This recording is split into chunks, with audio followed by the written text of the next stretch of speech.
Just give us an overview first of the organization and its initiatives. Sure. So the Republican State Leadership Committee is active in races at the state level, down ticket below governor. So it's legislative, it's lieutenant governors, it's secretaries of state. We have a number of initiatives out there to identify, recruit, train, support, and elect more new women, more new individuals of diverse ethnicity. We're also the largest spender in judicial elections across the country, pushing back against some of the dollars from trial lawyers and special interests there. And looking to engage in other races at the state level and the local level. And it's been a great couple of years, but the Democrats are certainly focused on it now, and for good reason. A lot of the decisions that are going to impact your listeners are decisions that are made at the state and local level, and Washington being so far away and so poorly equipped to deal with a lot of these problems, particularly under the Obama administration. Really, we're in a stage where the decisions at the state level, the decisions at the local level are the kind of things that are going to impact people from the time they wake up and the time they go to bed. And if you make those decisions well, you rise to higher office. So it's a critically important area, and the Democrats from President Obama on down have now seen that and are more actively playing and looking to push back against those historic highs.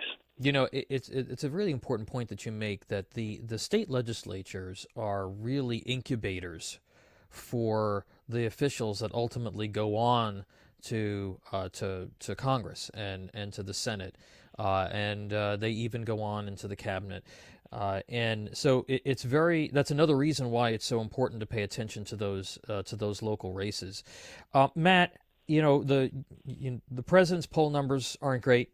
The Republicans in Congress almost look like they are doing everything that they can to throw roadblocks up to the agenda. I know that we're only 6 months in. I know that 2018 and the campaign seems like it's pretty far away. But, we know that people don't necessarily separate their state and local politics from what they see plastered all over the TV and the papers on what's going on in Washington. How do you get them to pay more attention to these races? Sure, and you're absolutely right that overall environment certainly impacts us. I do think that people are, particularly listeners of programs like this, are more thoughtful, and they're actually seeking out information to make those kinds of decisions. So we have a greater ability now than we ever have had in the past to try and have those kinds of conversations.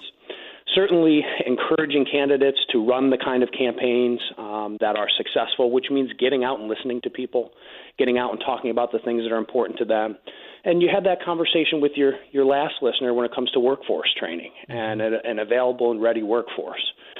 We have many of these jobs open because we're incentivizing people to stay on the government dole on the one side, and the education that we're providing to people is one that really is suited to what the adults at the teachers union want and not what the kids really need. We're not training people for the jobs they need and creating those opportunities locally.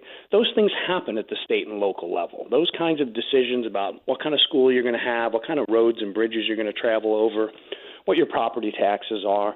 And so it's critically important to get out and talk about those things. We've had a lot of success on that front. People know names like Cory Gardner and Tom Tillis and Joni Ernst. Well, those folks all came from the state level up into the U.S. Senate and were part of that significant majority. And so that's part of the narrative, is people can see a more direct connect, not only between their governance at home and in their state capitals, but all across the country and feeding up into Congress and the U.S. Senate. And that's one of the main topics that's attracting people's attention right now, is the redistricting process, which will be coming up at the end of the decade. That's been a focus of the Democrats. They've made that a more significant talking point. That's going to be an area where they're going to play increasingly. So you'll hear more about those conversations. I was actually going to ask you about that, and we are speaking with Matt Walter, president of the Republican State Leadership Committee, about former President Obama and former Attorney General Eric Holder's effort to try and influence redistricting that would be coming up in 2020. What can you tell us about that effort, and what is the what is the best way to combat that? Sure. So their effort, this is one thing we're thankful about, is something of an impersonation of our successful Red Map project in 2010, where we flipped 21 legislative chambers, most of them drawn on lines by Democrats, flipped over 700 seats in the last redistricting process, and we were able to, after a half a century, draw some lines that were fair and competitive and constitutional, and our candidates had better ideas, and we had better candidates, and they wound up winning. Well, they've put over $10 million, nearly $11 million in the bank over the first 6 months for this National Democratic Redistricting Trust. In January, when they were launching it, Obama and Holder at a press conference, and former Attorney General Holder said presidential elections are obviously important, but we lost sight of the fact that if you want to have a representative in Congress, you've got to make sure that you have state legislatures that are drawing districts that yield a representative in Congress. Mm-hmm. So they're clearly focused on it, but they're focused on it for the wrong reasons. They're focused on it for the reasons Democrats are always focused on it, to control Washington, right, so you can control people's lives. Right. They're not in it to have a more responsive electorate at the local level where you see people in church, you see people in the grocery store.